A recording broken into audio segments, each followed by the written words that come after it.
memasuki makhluk jahat namanya.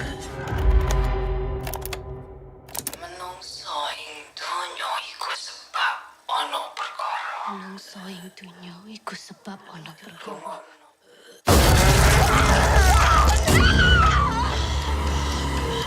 The hell?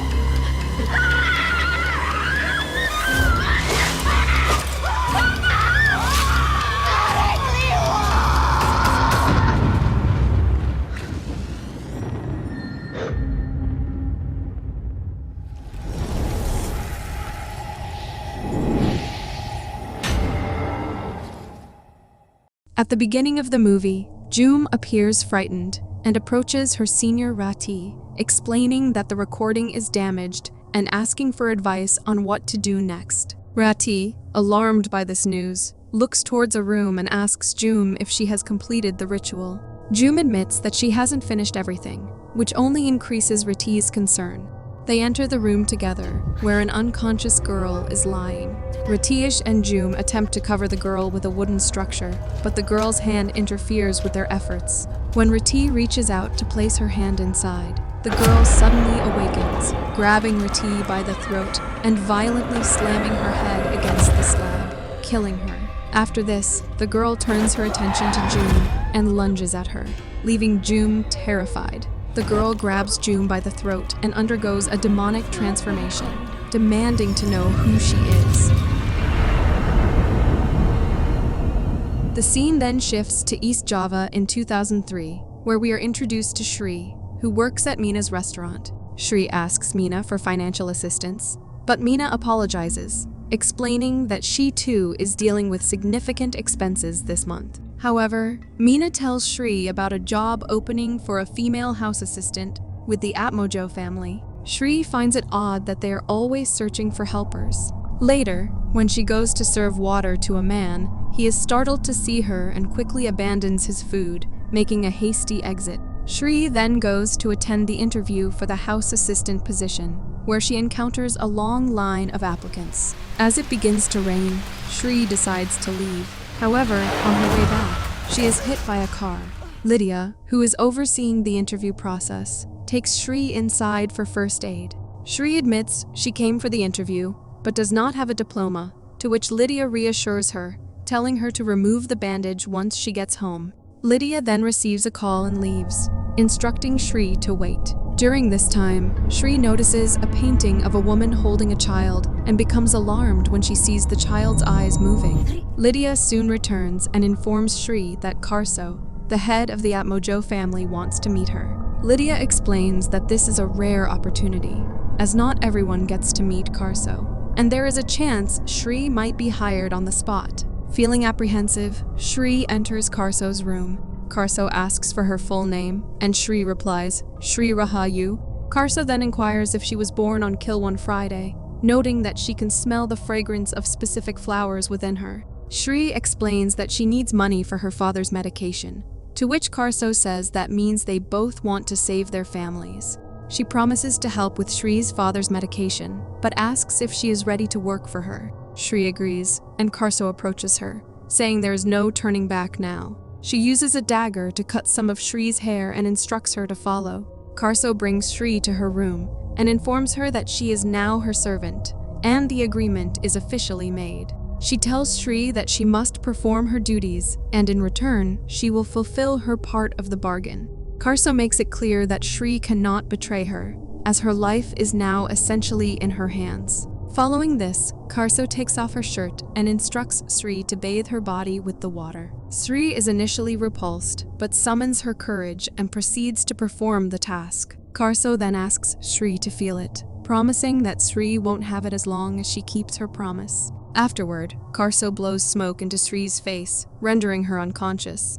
Karso's driver Suji then drops Shri back to her home and relays Karso's message that she must not tell anyone about what happened. Shri's father expresses his disapproval of her working for the Atmojo family. Shri explains that they lost her sister Tyus because they couldn't afford the treatment, and she doesn't want to face the same fate for her father due to financial difficulties. Later that night, Shri is awakened by her father's voice calling her. She rushes to his room and finds that his health has worsened. As she lifts the blanket, she is horrified to discover that half of his body is missing.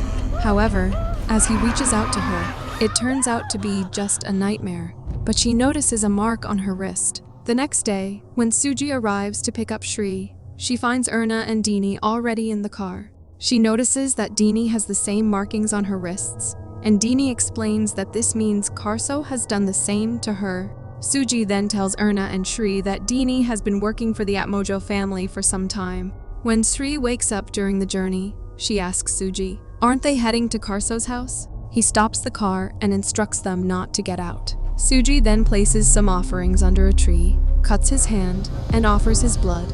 When he returns, Erna asks him what he was doing, to which Suji dismisses it as nothing, reassuring them that they will reach their destination shortly. Eventually, they all arrive at a house, and Suji informs them that there is no electricity, so they need to light all the lamps before dark. Shri observes a calendar on the wall with numbers up to 1,000. Erna asks about the 13th, and Dini mentions that they will be leaving on that day. Soon, an old man arrives, and Suji informs him that they have followed the instructions. The old man introduces himself as Taman, and acknowledges that they might be confused about why they are there. He tells them that the answer lies in the room. Taman provides them with clothes to change into, and explains that these garments will offer protection. Taman explains that the clothes have been soaked in water infused with 7 types of flowers and scented with incense, vetiver, and sandalwood. The aroma is meant to have a calming effect. He then instructs Dini to fetch water from the pump in the kitchen, and as soon as Dini leaves, Taman unlocks a door and apologizes for any unpleasant odor in the room. They enter the room, and Dini returns, closing the door behind her. Taman informs them that there is a cassette containing Karso's voice with instructions for a ritual called bathing the dead. Shri asks, "Bathe whom?" And Taman asks Dini to remove the cloth covering the body. As Dini uncovers the body, they are horrified to discover that it is Dela Atmojo, Karso Atmojo's granddaughter. Taman explains that she is a victim of powerful dark magic, and an evil entity named Sangarturi resides within her. This malevolent presence is set to remain inside her for 1,000 days, and if they do nothing, Dela will be lost forever by the 1,000th day. Erna asks if Dela can be saved by the ritual, to which Taman explains that the ritual is designed to pacify Sangarturi. He notes that the ritual must begin at dusk and be completed before sunset, and once it's finished, they need to rewind the cassette tape to its original position. Dini starts the ritual by playing the cassette and following the instructions carefully. She pours water into a basin and adds a pinch of each of the 7 types of flowers in the specified order. Before opening the beer cover, she makes sure Dela's hands and feet are securely tied and places the cover on Dela's right side. The ritual involves washing Dela from her feet to her abdomen, then her face, and finally her back, all while continuously reciting a chant. During the process, Dela suddenly awakens and bites Dini's hand, causing everyone to panic.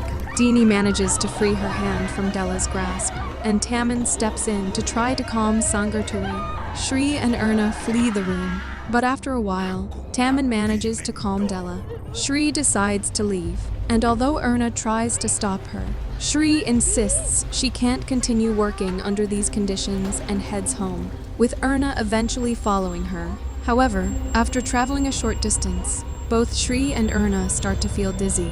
Their noses begin to bleed, and they lose consciousness. When they wake up, they find themselves back in the house. Taman explains that they have entered into an agreement with Karso, and the house has been magically sealed not only to confine Dela, but also to keep them inside. They are required to bathe and care for Dela for the next 4 days, until the 1,000th day. That night, Taman and Suji leave, leaving the 3 girls alone. Erna asks who might have cursed Dela, and Dini explains that the Atmojo family has many enemies. She recounts that after Dela became possessed by Sangarturi, she killed her family, including her parents. They managed to imprison her in a cage before she could harm Karso, but this was before the Bathe the Dead ritual. And since she's undergone the ritual bath, both Dela and Sangarturish can now be controlled. She encourages everyone to stay calm and support each other, noting that they are well compensated for their work and have families to provide for.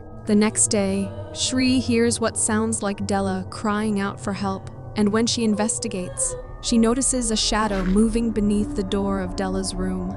She reports this to Dini, who advises her to ignore it, explaining that it's Sangarturi, not Dela. Dini also informs them that the water pump is jammed, and without water, they won't be able to bathe Dela. She asks Erna if she can handle the bathing ritual on her own, and despite her hesitation, Erna reluctantly agrees to prepare for the ritual. That night, Shri dreams she is in a pit and hears a girl's voice calling for help in the distance. She gets up and follows the voice through a field until she reaches a shack. She senses someone standing behind her, and as she turns, a man starts running toward her. This causes her to wake up, finding herself holding grass in her hands and mud on her feet. During breakfast, Shri shares her dream with the others and asks Dini if there is a sugarcane field nearby. She recounts hearing someone asking for help from inside a shack in her dream, and it sounded like Dela's voice. Erna inquires about the significance of this, and Dini suggests that Shri might have dreamt it because she was preoccupied with the situation. Shri then shows them the grass she found in her hand and questions why it was on the bed.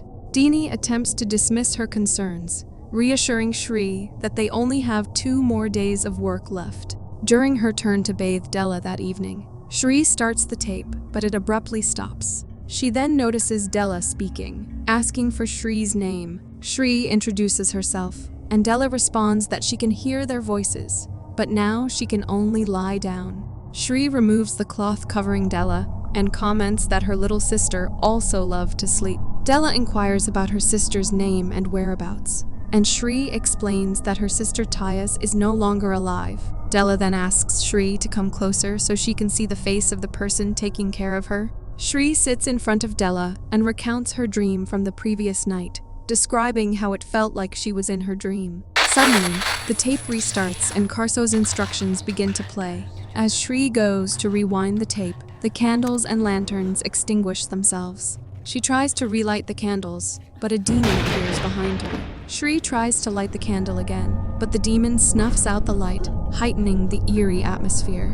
When Shri manages to relight the candle, Dela expresses her fear. As Shri approaches, Dela suddenly screams in a terrifying demonic voice. Shri watches in horror as Dela fully transforms into a demon and attempts to attack her. Just then, Dini arrives and finds Dela lying on the slab, seemingly in her normal state. Shri tries to explain to Dini that the tape was playing erratically and that she was instructed to uncover the beer. Dini then asks Erna if she bathed Dela correctly, and Erna confirms that she did, and that nothing unusual occurred. That night, in the dream, Shri reaches the shack following Dela's voice and sees someone behind her who attempts to attack her, causing her to wake up once again.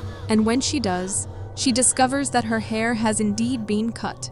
Later, Taman and Suji return, and Dini informs Taman that something unusual happened while he was away. Shri and Erna notice that Suji is carrying some supplies, and he mentions that he has something to attend to. After some time, they observe Suji digging for a long while and feel as though he is searching for something. Shri then tries to recount her experience with Dela from the previous night to Taman. Taman explains that it was Sangartori's doing, as it will do anything to escape, including deceiving them, and when Shri mentions her strange dreams, Taman appears a bit surprised but advises her to stay calm, emphasizing that the important thing is that she is safe. The following morning, Taman and Suji leaves, and Erna and Shri are curious about the pit's contents, so they uncover it, but are surprised to find that the pit is entirely empty. Later, Erna expresses a desire to leave if given the chance. However, Shri believes they will face a situation similar to the previous day. Shri proceeds to perform the ritual, and this time, Dini stays with her to assist. However, they discover the tape is playing from between. Shri mentions that it happened the same way yesterday, so Dini rewind the tape and starts from the beginning. As Shri resumes the ritual, they notice that the bucket is leaking, and Dini suggests her getting more water. Shri leaves to get the water, but because the hand pump was broken, water was not coming from it. Now, because time was running out, Erna asks Dini to go help Shri and let her keep watch here. Both of them manage to get water somehow, but to their surprise, they find that Dela is not in her bed. It's only at that moment they spot her, standing in a corner, crying and banging her head against the wall. When Dini tries to approach Dela, the candle suddenly goes out. Scared, Dini relights it, only to find that Dela has disappeared. They then spot her sitting in another corner, and without warning, she attacks them, causing both to fall. When Erna arrives at the scene, Dela is nowhere to be seen. Erna asks where Dela is and tries to help Shri up, but Dela then drags her away, violently banging her face on the floor and biting her shoulder. Dini attempts to intervene, but Dela pushes her aside, causing Dini to faint.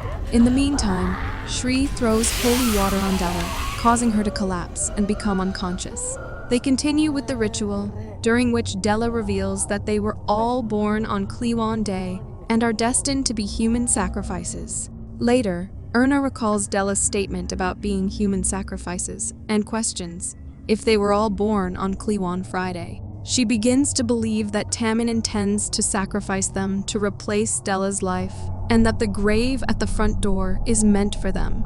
Dini intervenes, urging Erna to stop, and explains that when Dela was still at Karso's house, she worked there with her friends June and Rasi. They made a grave mistake by not completing the ritual, which led to their deaths at the hands of Dela. This tragic experience drove her to leave her husband and child and attempt suicide. But Tammin rescued her. He reassured her that her life was valuable and offered a chance for redemption, under the condition that she must assist until the 1000th day. She trusted him and now urges them to believe as well. The following morning, Dini and Shri discover that the lock on Dela's room is open. Despite their fear, they enter the room to find it in disarray, with Dela having escaped through a broken window. Shri remembers Tammin mentioning that the area was fenced, and Dini suggests that Dela should still be nearby. Dini explains that Tammin said the fence is shaped like a corpse umbrella, and since there are 3 of them, they need to ensure all 3 parts of the fence are still securely in place.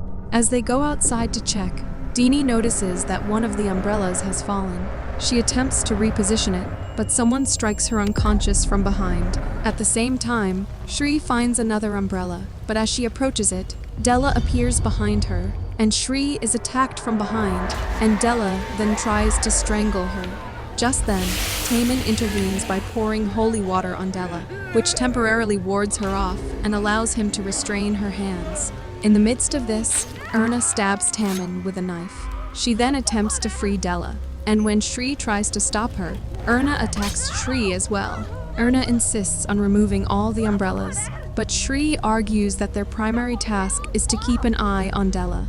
Erna reveals that she is there to release Dela, and that Karso orchestrated the entire situation. She admits that she didn't perform the bathing ritual that night and had tampered with the tape, created a hole in the bucket, freed Dela the previous night, uprooted an umbrella, and was responsible for assaulting Dini, rendering her unconscious. Erna then attempts to kill Shri with a knife, but Shri manages to overpower her and knock her down. When Shri goes to check on Erna, she discovers a wooden stick lodged in Erna's head, resulting in her death. They all return to the house, and this time, Karso arrives as well. Shri begins packing her belongings, and Dini acknowledges that she understands Shri's regret, but it was an act of self-defense. She requests Shri to stay for 1 more day, promising that she'll be able to meet her father that night. However, Shri states that Erna is no more, and she is leaving immediately. Karso then reassures Shri that it wasn't her fault and acknowledges the numerous lives lost in this chaotic situation. Karso mentions that she understands Shri's pain, having lost her sister and felt powerless in the past. However, she now has the power to make a difference and save Dela. Tammin explains that only her blood carries the scent of specific flowers, much like Sabdo Kunjoro, the practitioner of this black magic. Karso reveals that what Shri experienced in her sleep wasn't a dream, but was the world of Sukma, where Dela is being held captive. During these 1000 days, Shri is the first person to make contact with her, and she is the only one who can go there to rescue Dela, and she must do it today. Shri decides to help them, and the ritual commences. Tammin instructs Dini not to interrupt the bathing the dead ritual, while Shri enters the world of Sukma,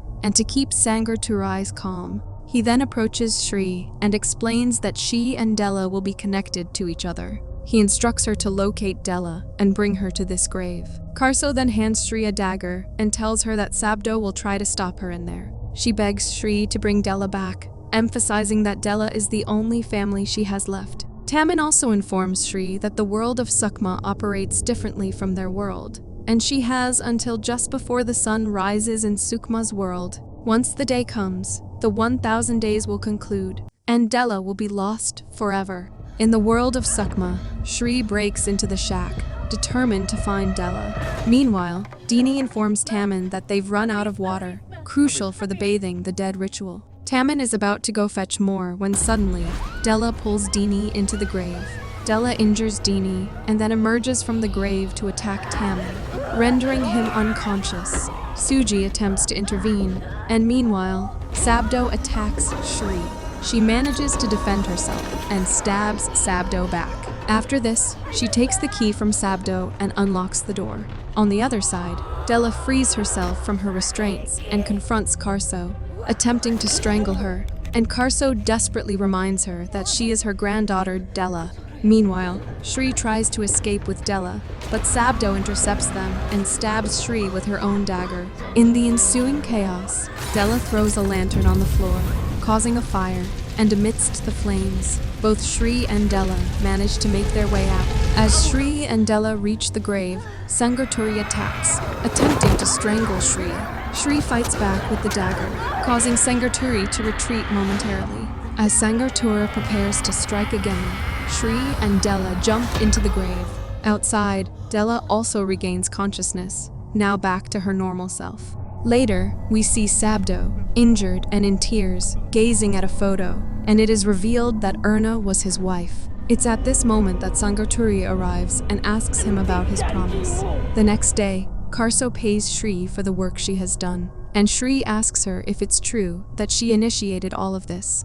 Instead of answering, Karso responds by mentioning an ancient proverb she once heard, which states that knowledge can lead to one's demise. The longer she lives, the more she comprehends its meaning. She also adds that she can't know more than this because ignorance is a gift from God. Shri decides not to accept the money and departs from there. Now, on her way back home, Suji tells her that not taking money from Karso was the right decision, because if she had taken it, she would end up like him. But she needs to be careful, as Karso will force her to take that money. He explains that Sabdo was his master, and the last he heard was he got away. But that's why he survived this bloody affair. He was very sad when he lost all of his family because of the black leaf magic sent by the Atmojo family. We then see that Sabdo is killed by Sangarturi, and the movie ends here.